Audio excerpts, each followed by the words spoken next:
से प्रकट हुए और भगवान ने नरसिंह अवतार धारण किया था।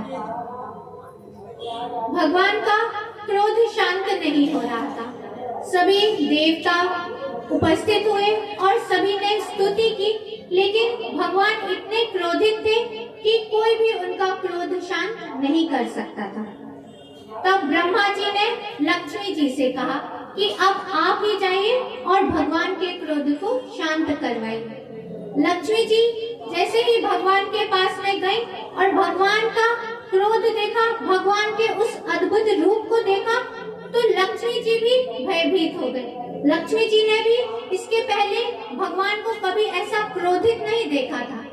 लक्ष्मी जी सोचने लगी कि भगवान तो शांताकारम भुजगशयनम पद्मनाभम सुरेशम, भगवान तो शांताकार है, इतने क्रोधित कैसे हो सकते हैं? और लक्ष्मी जी भी भगवान के पास जाने की चेष्टा नहीं कर सकी। ब्रह्मा जी ने धीरे से प्रहलाद जी से कहा कि बेटा, तुम्हारे पिता के ऊपर ही भगवान इतने क्रोधित हुए हैं, इसीलिए अब तुम ही जाओ भगवान के क्रोध को शांत करो।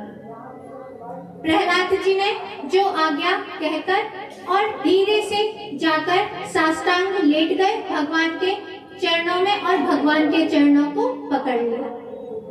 भगवान ने देखा, स्वपाद मूले पतितम तमर्वतम विलोक्य देवा कृपया परिप्लुतः।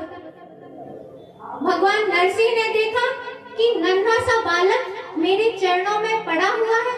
तब भगवान ने अपने हाथों से प्रहलाद जी को उठाया और अपना कर कमल, जो समस्त पापों को समाप्त करने वाला है, अपने उस कर कमल को प्रहलाद जी के सिर के ऊपर रख दिया।